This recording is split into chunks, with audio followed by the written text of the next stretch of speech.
Oh boy, do we have a lot to talk about with this chapter.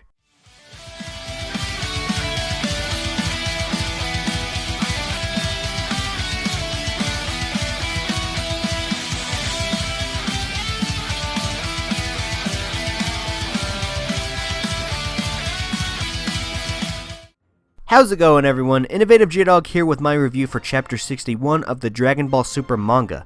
Plenty of you out there in the community weren't big fans of this chapter, and I can say firsthand that many of my fellow Dragon Ball YouTubers had some huge gripes with the content given to us. So it's finally time that I give my 2 cents on what went wrong and what could have been fixed with Chapter 61.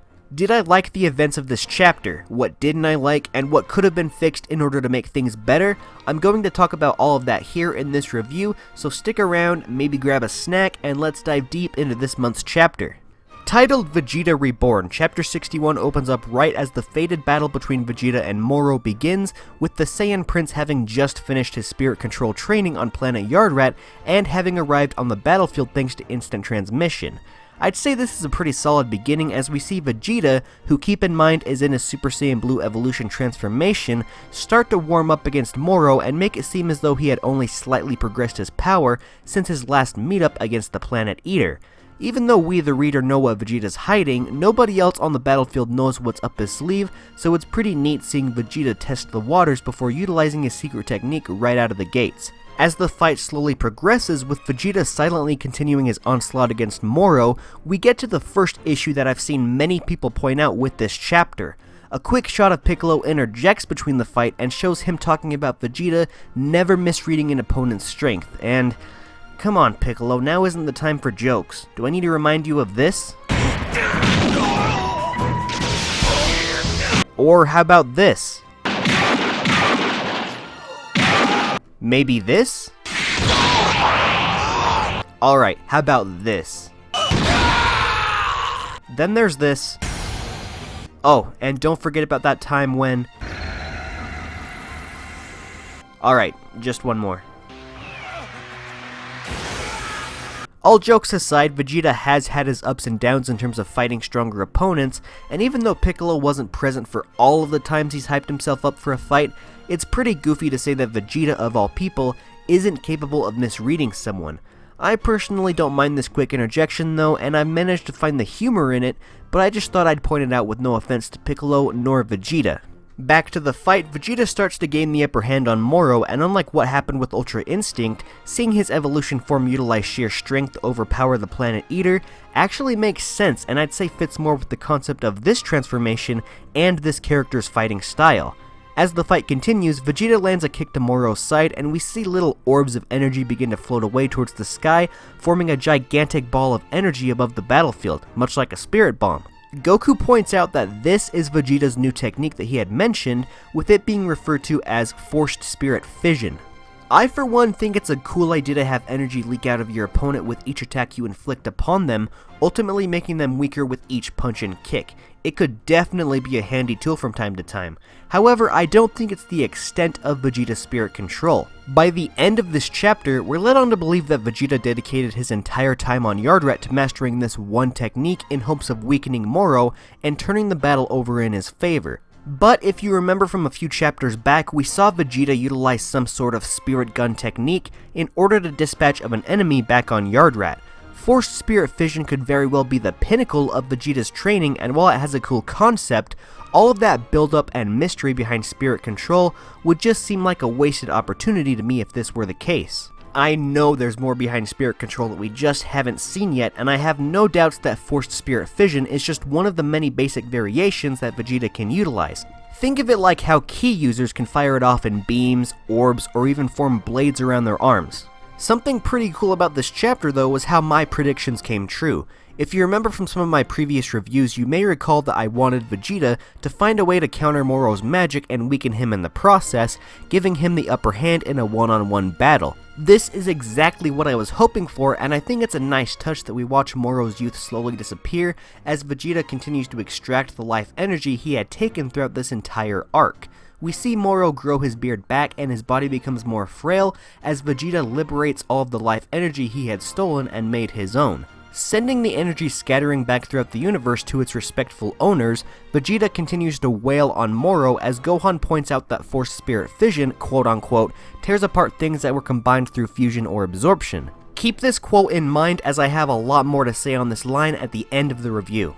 There's another cool thing that was brought up directly after this, which was Vegeta revealing that he could extract both Nail and Kami from Piccolo's body utilizing Forced Spirit Fission. While I absolutely don't want to see this happen because Piccolo would lose a significant chunk of power, the fact that it's now a possibility and we could potentially see those two characters return is very fascinating. Sadly, this little event is overlooked because in the very next panel, we start to see Vegeta's cocky side pop out again when he states that he's more talented than Goku, which is why he was able to learn this technique and Goku was not. Vegeta's character inconsistencies throughout the remainder of this chapter is the major reason as to why people didn't like this chapter, so also keep that in mind moving forward because that's a huge discussion point I plan on covering. I will say though, after tossing Moro around some more, Vegeta states that he was never really fond of the idea of fusions or absorptions since they didn't truly showcase one's inherent power. Vegeta's craving for a fair fight and his statement on fusion is at least consistent with what we've seen in the past, as he's always preferred fighting by himself separately from Goku as opposed to fusing with him. Of course, this character accuracy is overlooked because of something he states later on in this chapter. The fight between Vegeta and Moro continues, well, I shouldn't call it a fight anymore, as Vegeta is just demolishing Moro's frail body with each punch and kick at this point. Watching from the sidelines, Goku and Piccolo begin talking about Vegeta's growth in strength and as a character, and even though I don't think it was entirely necessary, I could see why it was included. However, I know some people thought the dialogue was a bit off, mostly on Piccolo's side. Essentially, the conversation has Piccolo reminiscing over how Vegeta used to be a really bad guy who invaded Earth alongside Nappa, and now here he is, trying to protect that very same planet he now calls home, almost as if he's trying to atone for the sins he's committed over the years. Many people had problems with this interjection, as Vegeta has already done plenty of atonement for all the bad things he's done. He's spent way too much time on Earth and has become so interwoven into the friend group of Goku's by this point that this whole conversation just felt pointless to many readers. This is like a conversation you should have had back at the end of the Buu saga rather than here in the Moro arc. I didn't mind this little conversation though, but I understand why people thought it was unnecessary, and perhaps it was only here because Piccolo is now for the first time seeing Vegeta as the sole person who can take down the bad guy and protect everyone, which is something that not even Goku can do at this moment, so we just had to share that little revelation out loud. That's just my take on it though. But then we move on to the major issue with Chapter 61, and I have to agree with everyone when I say that it just wasn't handled properly. After knocking Moro down to his knees, Vegeta's confidence gets the best of him as he is given the authority to kill Moro once and for all by Jaco. Rather than blowing him apart right then and there, which was Vegeta's intention this whole time, Vegeta decides to revert back to his cocky old self and trash talk some more. Stating that he's going to send Moro to hell, Vegeta gets this comment turned around on him by Moro, who questions Vegeta on his own morality. At this point, the character inconsistencies of Vegeta begin to shine through, as he states that at the end of the day, he's naturally bound for hell when he dies. Vegeta even goes far enough to refer to himself as a villain, and he's accepted that for quite a while.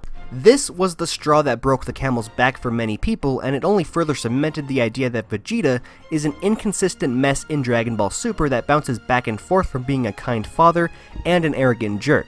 Sometimes Vegeta acts like the way he's supposed to, the character he developed into, who doesn't focus on surpassing Goku and only focuses on improving himself and caring for his family. Then he'll immediately bounce back to the character that he used to be, the side of him that cares about surpassing his rival, even though he should be way beyond that point by now. He shouldn't care about being number one anymore. We saw Vegeta's main character arc through Dragon Ball Z come to a close in the Buu saga thanks to his time as Majin Vegeta and his acknowledgement of Goku being the best during their bout against Kid Buu. At the time, that development felt earned, but now in modern times, it makes this mindset very one-dimensional whenever he reverts back to his old ways. Here in Dragon Ball Super, we could have had more of a character arc similar to Vegeta's role in Dragon Ball GT, where he pushes himself to discover his own limits without being persuaded by Goku's involvement. We as readers don't agree with Vegeta referring to himself as a villain because he's ascended beyond the level of cruelty we've seen in characters such as Frieza, Cell, and even Zamasu. He's been able to shift and change throughout his time in the series, atoning for all of his sins time and time again, yet here we are, where he still doesn't see himself as a redeemed soul. That's where I personally see the faulty writing of this chapter. Of course, the dialogue could have been tweaked, but ultimately, Vegeta's entire character throughout Dragon Ball Super isn't much different from what we see here, but this moment could have changed it all. It just wasn't executed the way it should have been. People disagree with Vegeta here because we have the power of being the reader of the Dragon Ball series. We've been able to see all the good that Vegeta has done, and we've been able to see the thoughts and feelings of not just him, but other characters who have been influenced by his development throughout the series. Because we have the power to see and analyze everything this series has to offer, we are able to acknowledge that Vegeta is a changed individual, and this line just goes against everything we've seen him do. But just take a second and think. How would Vegeta himself feel about all that he's done? I'm not trying to bring any justice to this page because I, of course, don't agree with Vegeta being sent off to hell and being a villain. We even see him get acknowledged as one of the good guys during the finale of Dragon Ball Z, but Vegeta himself probably doesn't forgive himself for the sins that he's committed despite everybody else moving past them and forgiving him. As fans, we are able to interpret character dialogue and interactions in different ways. I know that some people see this as Vegeta simply trash-talking Moro, and I know other people see it as a complete disgrace to his character development, adding to the inconsistent mess of what his personality is supposed to be in Dragon Ball Super. Personally, I see it as a simple man not forgiving himself for what he's done. He may have redeemed himself several times in the eyes of the public and his newfound friends and family, but he's always going to retain the guilt for what he's done, and he'll never personally be able to live it down.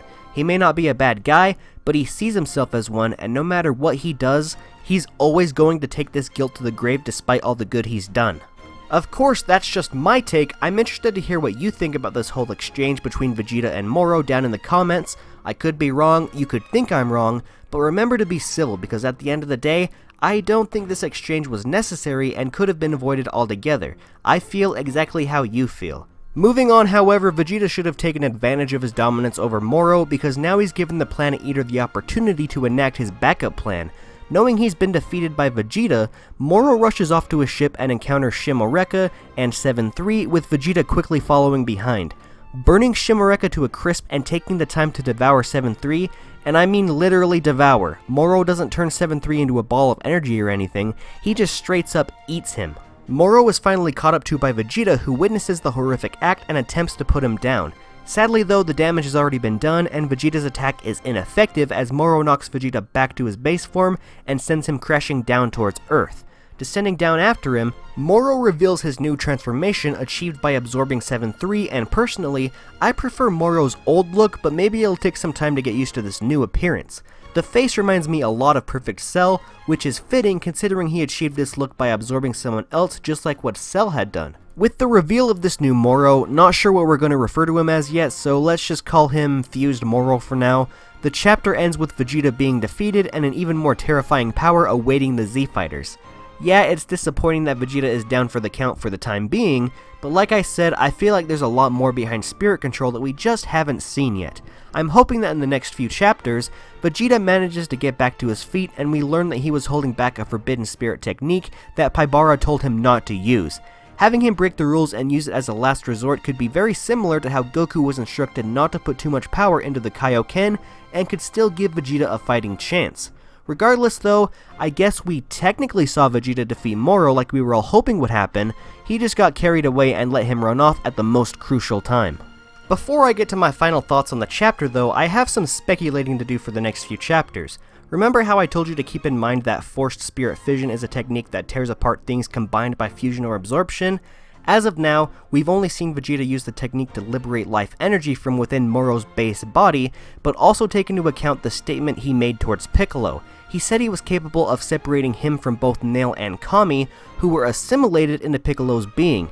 If he's potentially capable of undoing the fusion of Piccolo, Kami, and Nail, couldn't the same be done for Moro and 7-3?